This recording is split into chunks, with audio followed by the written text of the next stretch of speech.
If you've ever had physics in your syllabus before, you're probably at a stage where you can't tell the difference between a solenoid and an electromagnet to save your life.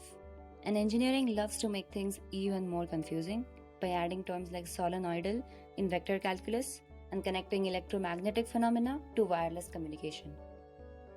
A major principle behind engineering is if physicists and mathematicians derive formulae and write proofs and laws, engineers create real-life applications based on that law. We can look at every invention as an application of a specific law. Following this principle, we can call electromagnets, which were invented by William Sturgeon, as the enhanced application of Ampere's law. Now, if you're unfamiliar with Ampere's law, the basic story is that moving charge, here we can say current, passed through a coil produces a magnetic field. More precisely, magnetic flux density, which I will refer to as B field in the next parts. Okay, so the B field generated depends on some factors in this setup. So we can see the B field generated is dependent on the permeability, the number of turns per unit length in the coil, and the amount of current I supply. This is the bare bones connection between electromagnets and Ampere's law. Now here it gets confusing, because if you have reached a certain point in your studies, you will find a similar purpose that Ampere himself achieved in 1823 when he invented the first solenoid. And look at this, the construction and formula are also similar. A solenoid will also generate a magnetic field when current is applied across it. Let's understand this better using a crappy analogy. This pink dress, which is the solenoid, is going to help us achieve B field creation. But the amount of B field isn't significant. Our fairy godmother, who in this analogy is William Sturgeon, improves on this by adding an iron core in between the coils before applying current. This is the critical change that will allow us to create or generate significant amounts of B field. So now you can see at the start of this video why I called the electromagnet an enhanced application of Ampere's law.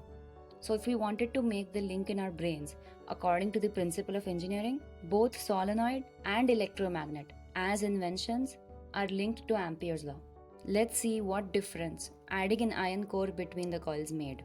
William Sturgeon found that this change created a situation where material properties of that iron core, its relative permeability, multiplied the amount of B field that was generated.